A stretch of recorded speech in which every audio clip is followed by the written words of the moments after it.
Multiplicar es la tarea. Hasta las 20 en la 91.7. Bueno, volvemos entonces al programa, volvemos al piso. Primero anuncio nuevamente nuestro teléfono de WhatsApps. Es el 11 57 24 93 65. Vamos entonces a presentar a los compañeros que nos van a acompañar durante parte de este programa, vinculados con la discusión del proyecto de este gobierno en relación a las cuestiones económicas que nos ciñen en relación a la educación que queremos y el proyecto de país relacionado tanto con la escuela técnica como con la escuela de formación profesional. Para eso entonces habíamos presentado a Cristina Honig, es la secretaria de formación profesional del SUTEBA a nivel provincial, Gustavo Lapano, que es el secretario de formación técnica de SUTEBA provincia, y lo tenemos a nuestro querido compañero Richard Pais, que es el director del Centro de Formación Profesional número 402 de San Miguel, 403 de San Miguel, que aparte es tiene una vinculación directa con la CTA, es nuestro centro de formación profesional. No sé quién quiere largar con el tema. Ina. ¿Qué tal? Buenas tardes. Democráticamente aquí estamos. Bueno, nada, pavada de tema, el tema de la educación en el contexto en el que estamos hoy. Hoy justamente tuvimos la felicidad de poder participar en un seminario de la CETERA en el marco del movimiento pedagógico latinoamericano y compartir con compañeros de Uruguay y de México, además de los compañeros de la CETERA. Y la verdad que el contexto en el que estamos es un contexto que a nosotros nos golpea muy fuertemente, pero debemos decir que no solo por nuestra característica de argentinos, sino por nuestra característica de latinoamericanos, porque es un viento de devastación que recorre América Latina después de haber podido vivir algunas experiencias democratizadoras, de relevancia de lo público, de crecimiento de los derechos en la primera década del siglo XXI, donde hemos tenido la felicidad de tener algunos gobiernos a lo ancho de nuestra patria grande, con los que hemos podido transitar en conjunto crecimiento en derechos y refuerzo de las políticas públicas.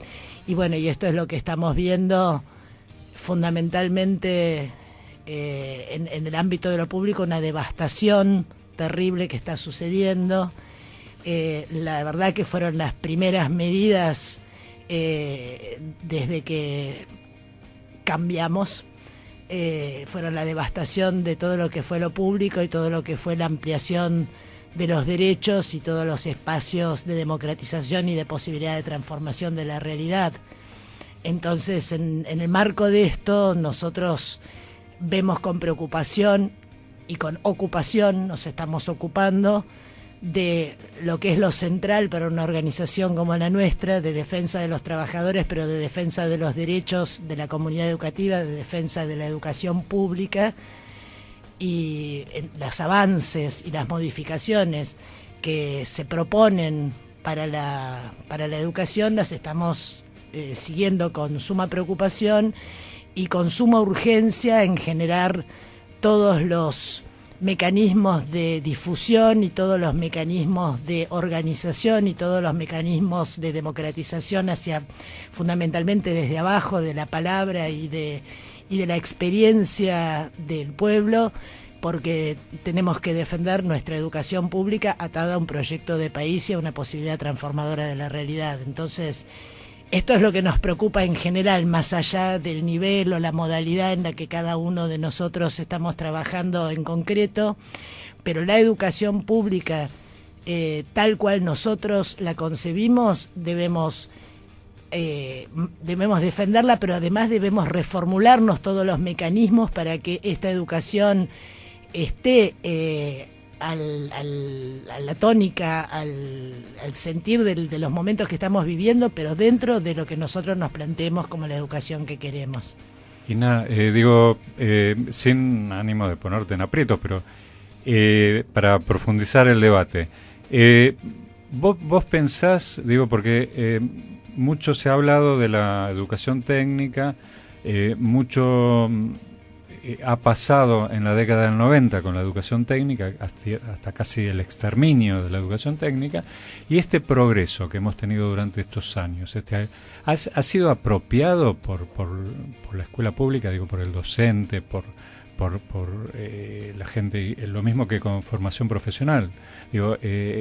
¿Ha habido una apropiación de la gente? Porque con eso sería con lo que vamos a contar para defender el derecho en el cual pudimos avanzar. Sí, es una muy buena pregunta, a la cual no sé si tengo la respuesta taxativa y exacta.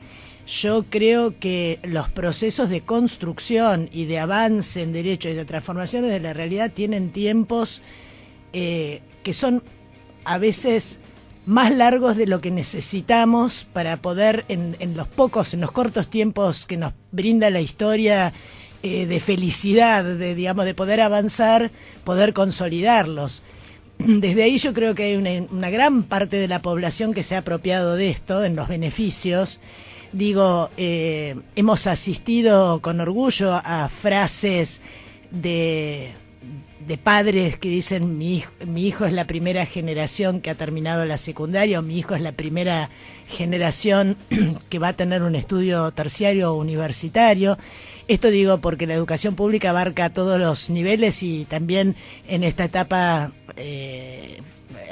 inmediatamente anterior a la que estamos viviendo hubo una inmensa ampliación de posibilidades de acceso a las universidades, con la creación de todas las universidades nacionales en el conurbano, en lugares donde era impensable que los jóvenes pudieran desde allí desplazarse a la UBA, y aún pudiendo hacerlos que hubieran tenido cupos para poder formarse allí. Entonces creo que hay una apropiación, pero que el corte fue muy abrupto, el corte fue muy terrible en el 2015, y la devastación que le sucedió a ese corte fue también sistemática y fuerte. Por lo tanto, quebró ese proceso de apropiación. Nosotros tenemos que generar las herramientas, por eso decía que la difusión y las herramientas de organización son importantísimas para nosotros poder generarlas rápido y poder trabajar en esto para que no se corte del todo esos lazos del pueblo con la educación pública. Creo que el proceso de apropiación quedó inconcluso, pero queda, y a pesar de que nos quieren hacer vivir desde un relato de un presente eterno, donde esto es lo único que vale porque todo lo demás no hablemos, porque de acá es el presente y es el hoy, y no importa lo que se hizo antes. Nosotros sí, por el contrario, tenemos que rescatar primero la experiencia esta feliz, pero además todas las experiencias tampoco tan lejanas, pero anteriores, donde nosotros, frente a estas cuestiones que vos mencionaste, como por ejemplo la década de los 90, tuvimos experiencias muy ricas de resistencia y de organización en torno a la defensa de lo que se tenía y en torno a recuperar lo que se había perdido. Sí, Ina, nosotros siempre decimos que la ley 26.206, ¿no?, de la nueva, entre comillas, ley de educación, tiene nuestra letra, ¿no?, nuestra palabra. Están todas nuestras propuestas, nuestras de CETERA, de SUTEBA, y bueno, haciendo un recuento, todos los derechos que garantizaba, ¿no? Por empezar, que el Estado era el garante justamente de esos derechos. El tema es qué educación se necesita para un proyecto de país.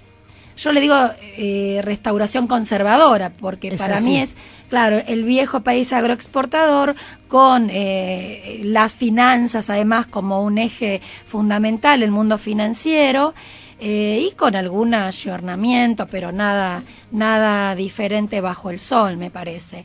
En este sentido, un poco queremos charlar Ya se dijo aquí que, bueno, la escuela técnica prácticamente en los 90 fue eliminada o exterminada, creo que dijiste, Dani,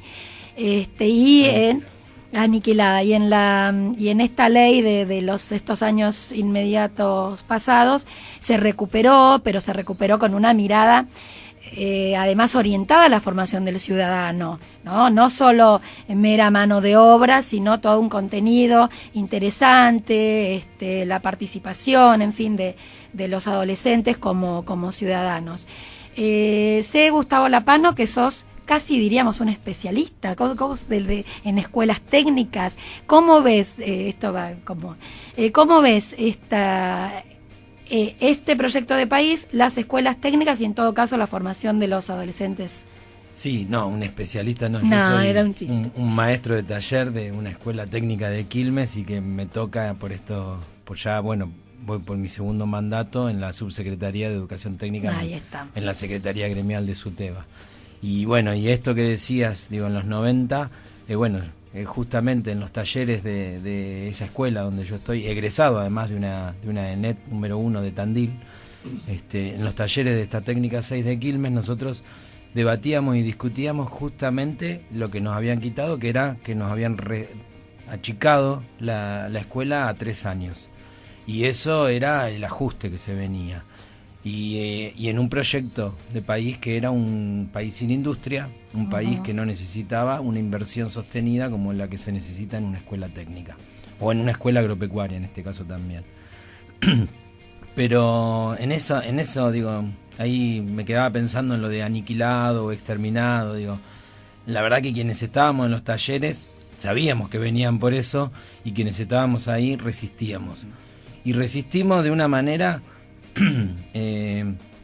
la verdad que trascendental, en términos de que logramos, después de 10 años de resistencia, construir esa ley de educación técnico profesional que se debatió durante parte del 2004 y ya en el 2005, y que no fue casualidad, porque fue en un proyecto de país que arranca justamente también en el 2005 con el No al ALCA, que era en un contexto latinoamericano que era de industrialización, en un contexto de avanzada de Latinoamérica, y en ese proyecto de país estaba inmersa esta ley, y que tenía 3 puntos fundamentales, que era devolver los 6 años a la escuela, la validez nacional de los títulos y los recursos.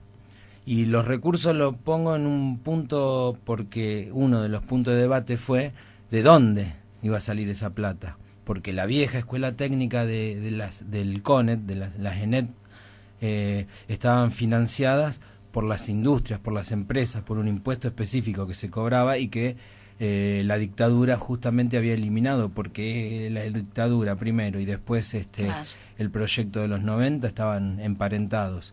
Y de dónde poner si la industria estaba destruida, porque en el 2005 todavía no se había recuperado, entonces se puso un porcentaje de lo que era el presupuesto consolidado a nivel nacional.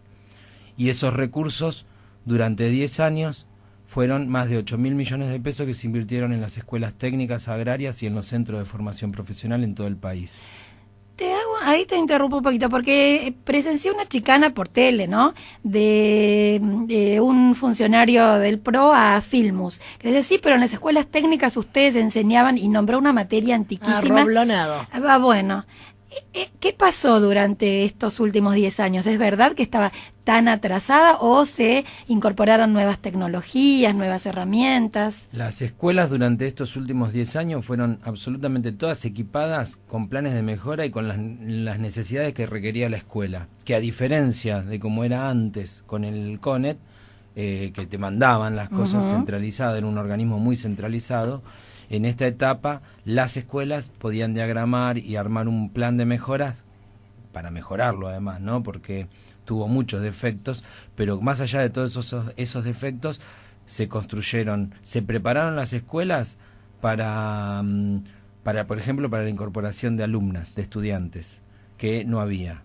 Entonces hubo que, por ejemplo, cosas que por ahí son detalles muy chiquititos, pero era hacer baños para mujeres. Claro. Que no había.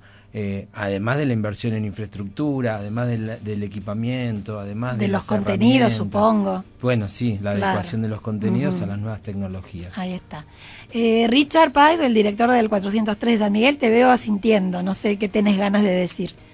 Sí, la verdad que escuchándolo hace un rato a Pablo con los datos que daba de la economía y escuchando a los compañeros, te hace volver a los años 90, que es verdad, este aniquilamiento que habían hecho con las escuelas técnicas, donde empezamos a tener un auge, los centros de formación profesional, donde éramos contenedores de la sociedad, porque las escuelas técnicas se iban cerrando las fábricas. Y el otro tema que herramientas no había, las herramientas las poníamos nosotros mismos, y esto también tengo que recalcarlo porque fue una lucha de como lo decía recién Gustavo, de estar después de 10 años, poder estar dentro de una ley técnico-profesional, donde formación profesional es parte de la ley, antes no lo teníamos esto, y esto me parece que hay que ponerlo porque gracias a los últimos años nosotros pudimos equiparnos, nos equipamos con el plan mejora, como decía recién Gustavo, y esto también jerarquizó los centros de formación profesional y también jerarquizó a los propios compañeros, ¿no? Los compañeros trabajadores. Los compañeros trabajadores, y esto hay que ponerlo, porque no va si es que es un pensamiento, me parece que son políticas públicas que fueron llevadas a las escuelas públicas, donde generamos desde la escuela y con ese dinero poder equiparnos los centros de formación profesional. Y te puedo hablar de mi centro de formación, donde lo inauguramos en el 2009, donde si vas tenemos mucha tecnología de última generación y la hemos hecho con esfuerzo por estas políticas públicas, que hoy las empiezan a cerrar, porque muchas de las políticas estas las empiezan a cerrar, donde el plan mejora ya no te da los dineros y recursos para que los alumnos puedan aprender. Vamos a seguir en otro bloque porque tenemos que pasar una tanda, pero yo quiero hacer mención a una cuestión, porque yo también soy egresado de escuela técnica y la verdad que no pude transitar por una escuela que incorporó mujeres. Nosotros éramos todos varones. Tuve que ir a buscar novia a la Escuela Nacional de San Miguel, así que es muy buena la acotación del tema de los baños de mujeres. Vamos a una tanda entonces. Multiplicar es la tarea. Una voz para tender puentes con toda la clase trabajadora.